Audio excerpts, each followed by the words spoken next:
இது விஷம், இதை சாப்பிடாதீங்க அப்படின்னு சொல்லி சொல்லி இன்னைக்கு இந்த வியாபாரத்தை அடியோடு அழிச்சிட்டாங்க அதிகாரிகள்.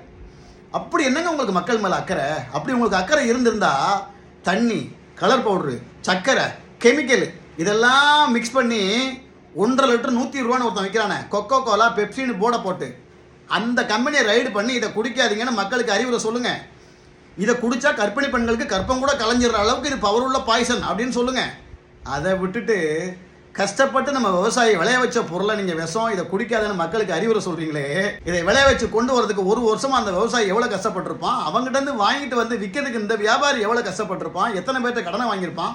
இன்றைக்கி நம்ம நாட்டில் விவசாயம் முக்காவாசி அழிஞ்சு போச்சு. இருக்கிறது யாராவது ஒருத்தங்க வியாபாரம் பண்ணிகிட்டு இருக்காங்க, விவசாயம் பண்ணிகிட்டு இருக்காங்க. அதையும் இந்த மாதிரி பொய்யான பரப்புரையை சொல்லி இதை குடிக்காத, அதை திங்காத. இன்னைக்கு என் வீட்டுக்கு ஒரு 1.5 கிலோ தர்பூசணி வாங்கிட்டு வந்தேன். என் பொண்டாட்டி கேட்குறா, ஏன் விஷத்தை வாங்கிட்டு வந்த, என் பிள்ளைய குடிச்சு சாவடிக்க பார்க்குறியா, மூலத்துக்கு குப்பையில் போட்டுன்னு உருட்டி விட்டா. இந்த அண்ணாச்சி பாருங்க ரொம்ப சோகமாக உட்கார்ந்தார். என்னண்ணே ஒரு மாதிரி சோகமாக உட்காந்துருக்கேன்னு கேட்டேன். அதுக்கு அவர் சொல்கிறாரு, தம்பி இது எங்களுக்கு சீசன் பிஸ்னஸ்ஸு, கிட்டத்தட்ட 27 வருஷமாக நான் வியாபாரம் பண்ணிகிட்டு இருக்கேன். என்கிட்ட வாங்கி சாப்பிட்ட யாரும் எனக்கு வயிற்றால போச்சு, உடம்பு சரியில்லை, வாந்தி பேதி ஆச்சுன்னா யாருமே சொல்லலை. அப்படி சொல்லியிருந்தாங்கன்னா அந்த வியாபாரத்தை அன்றைக்கே நான் ஏற கட்டியிருப்பேன். ஆனால் இந்த வருஷம் 2 மாதமாக நான் போடுற பொருளை விற்க முடியல தம்பி, இதை சாப்பிட்டா நோய் வரும்னு சொல்லி அதிகாரிங்க சொல்லியிருக்காங்க. இதை பார்த்துட்டு மக்கள் கடைக்கே வரமாட்டேங்கிறாங்க. வாங்கி வச்ச பொருளை பூரா அழுகி குப்பையில் கொட்டுறேன் தம்பி.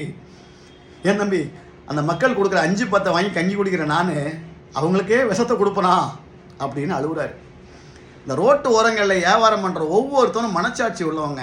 ஏன்னா இவங்க எல்லாம் அரசியல்வாதிங்க கிடையாது, புரியுங்களா? மனச்சாட்சி உள்ள வியாபாரிகள். இவங்க பொழப்பில் மண்ணளி போட தெரிஞ்ச உங்களால் கோடி கோடியாக கொள்ளையடிக்கிற அரசியல்வாதிகளை ரைடு பண்ணியோ இல்லை அவங்க பண்ணுற தப்பை சுட்டி காட்டியோ மீடியா பதிவிட முடியுமா சொல்லுங்கள்? அப்படி நீங்கள் மக்களுக்கு நல்லது பண்ணணும்னு நினச்சிங்கன்னா எத்தனையோ கம்பெனியில் கலராக கலந்து இது கூல்ட்ரிங்க்ஸ்னு விற்கிறான், அதை வாங்கி குடித்து மக்கள் அழிஞ்சு போகிறாங்க. அதை தடுத்து நிறுத்துங்க.